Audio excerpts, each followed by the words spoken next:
Hello and welcome to Podmas Day 5.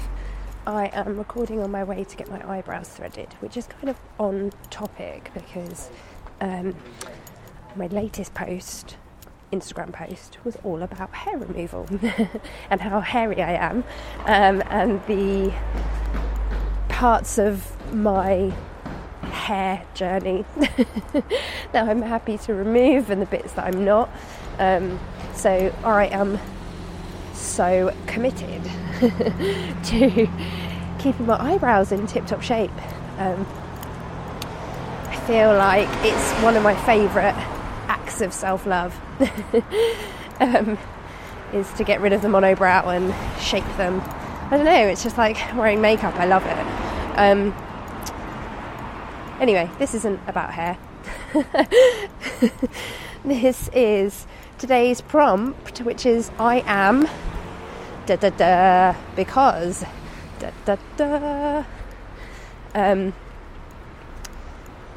people are looking at me a bit strange.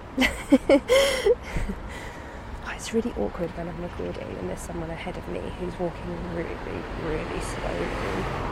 Like, just walk like a normal person, walk a bit faster. Anyway, that's the London in me coming out.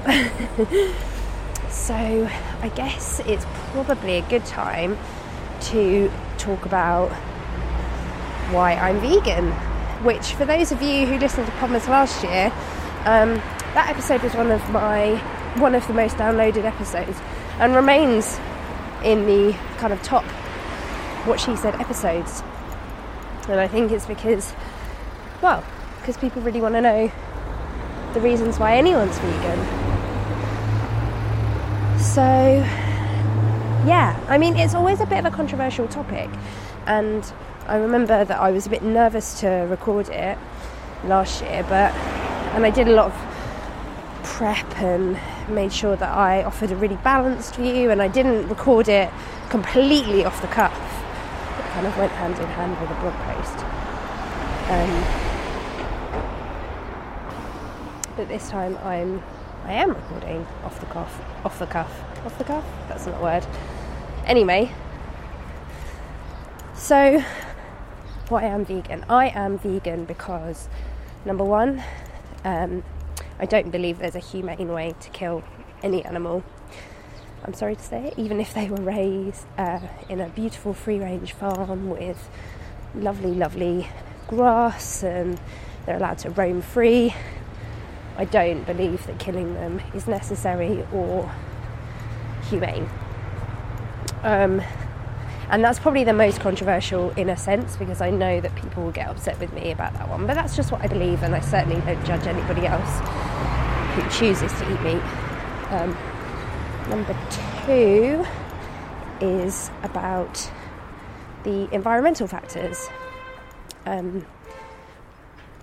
The energy and carbon footprint and cost to the environment of raising animals for consumption, for meat consumption, is huge. And in the dairy industry, of course, as well. I'm talking about all animal products, really. The amount of water it takes to feed not only the animal, but the crops that they're given to eat is quite unnecessary. And the fact that, humans could eat that crop is another just ridiculous thing. So the environmental factors are huge for me. And I said it last year, and I probably said it a lot more eloquently, but animal agriculture, and that includes everything surrounding the chopping down of the deforestation in order to literally rear the animals, and also the deforestation and the amount of land that's used to grow crops to feed the animals, is one of the leading causes of climate change. That's huge. Obviously, some of the other factors in climate change are things like energy consumption from traffic and roads, cars and trains, planes and automobiles, that is significantly less than the carbon footprint of eating animals or just animal consumption. So those are the two big factors really, and yeah, that's the reason I'm vegan. And also, I don't know, I suppose health comes into it a little bit, but because I know that it's not necessarily healthy to eat animals, but or to eat meat certainly, and definitely dairy. But people often ask me, do I feel like, I feel lighter or whatever after going vegan? And the truth is, I don't feel that different. I'm sorry to say it. I guess I've probably lost weight, but it kind of came hand in hand because I've been veggie on and off for a long time, most of my life, and then vegan for on and off for like 3 or 4 years. I kind of haven't had that obvious, I was a massive meat eater and then went vegan, you know? So I wonder if maybe that's why. Hi, I'm now recording the second part of my I am da-da-da because da-da-da. I've got to stop doing that, it's really annoying. I'm actually annoying myself. Anyway, the second part is I am ethically conscious because I don't really know how another way to be. I sort of think, in fact it was Anna Considine who said this. She was talking about the fact that once you follow one route, like of a lifestyle change, you know, plant-based or whatever, or zero waste and all those sorts of things, it can become really, really overwhelming and feel like you are never doing it perfect or not living your values as hard as you could, and not being perfect, and that everybody else is doing it better than you. And I think that's so true. So for me, living a minimal lifestyle, although I would not call myself a minimalist at all, just because I find the phrase a bit problematic and the movement a bit problematic, certainly on Instagram anyway.